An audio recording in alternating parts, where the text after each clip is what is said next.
में एक। Sophia girls school में बड़े बड़े रसूखदार लोगों की बेटियां पढ़ने आती थीं। राजस्थान के कई आईएएस और आईपीएस अधिकारियों की बेटियां भी यहीं पर पढ़ती थीं। शहर में रहने वाले एक लड़के ने स्कूल की 9वीं क्लास की एक छात्रा से दोस्ती कर ली। छुट्टी के बाद वो छात्रा लड़के के साथ घूमने फिरने जाने लगी। लड़के ने छात्रा की अश्लील फोटो खींच ली। इसके बाद जो कुछ हुआ वो देश में अपराध के इतिहास में एक काले अध्याय की तरह दर्ज है, लेकिन आज भी भारत में इसके बारे में बहुत कम लोगों को पता है। ये घटना है वर्ष 1992 की और इसे अजमेर सेक्स स्कैंडल के नाम से जाना जाता है। सोफिया कॉलेज की 9वीं क्लास की छात्रा से दोस्ती करने वाले युवक का नाम था फारूक चिश्ती। उसका परिवार अजमेर के ख्वाजा मोइनुद्दीन चिश्ती की दरगाह पर खादिम का काम करता था।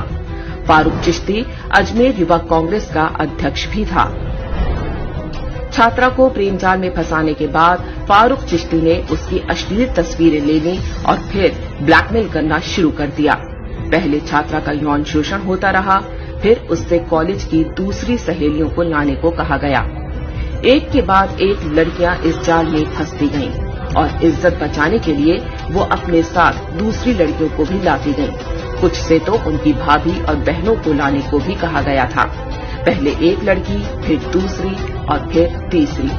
बहुत जल्द ही इस गिरोह के जाल में लगभग 200 से अधिक हिंदू लड़कियां फंस चुकी थीं।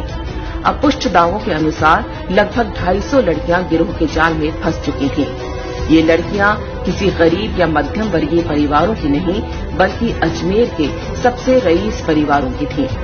यह सब कुछ होता रहा और किसी लड़की के घर वालों को भनक तक नहीं लगी। यह मात्र संयोग नहीं था कि सिर्फ हिंदू लड़कियों को ही निशाना बनाया गया, मुस्लिम लड़कियों को छुआ तक नहीं गया। जिन लड़कियों से बलात्कार हुआ उनमें से अधिकांश 10वीं और 12वीं क्लास में पढ़ती थीं। मास्टरमाइंड फारूक चिश्ती अकेला नहीं था, उसके साथ अजमेर शरीफ दरगाह से जुड़ा एक पूरा गिरोह सक्रिय था। उसके मुख्य सहयोगी थे नफीस चिश्ती और अनवर चिश्ती।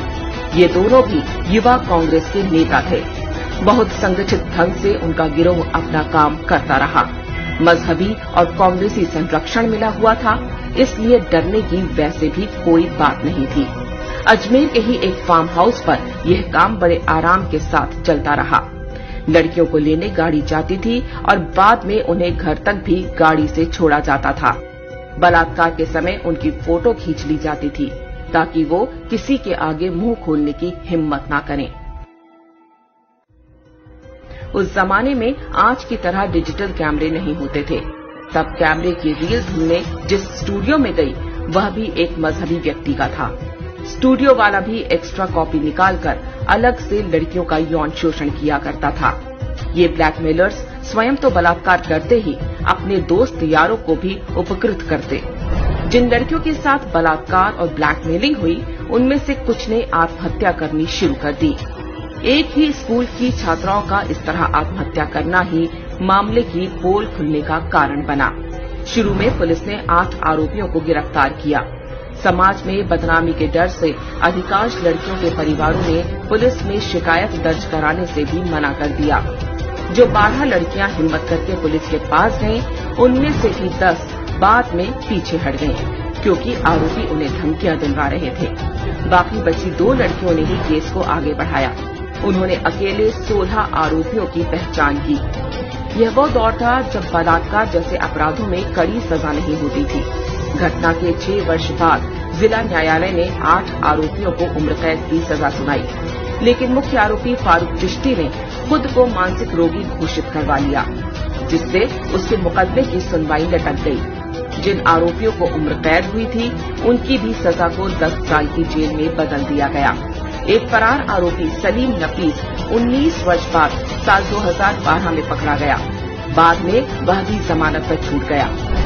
जब इस बलात्कार कांड का भंडाफोड़ हुआ तो राजस्थान में कांग्रेस का पूरा सिस्टम आरोपियों को बचाने में जुट गया। जो भी सामने आता उसे डरा धमका कर चुप करा दिया जाता। कहा गया कि आरोपियों पर कार्रवाई हुई तो सांप्रदायिक माहौल खराब हो जाएगा।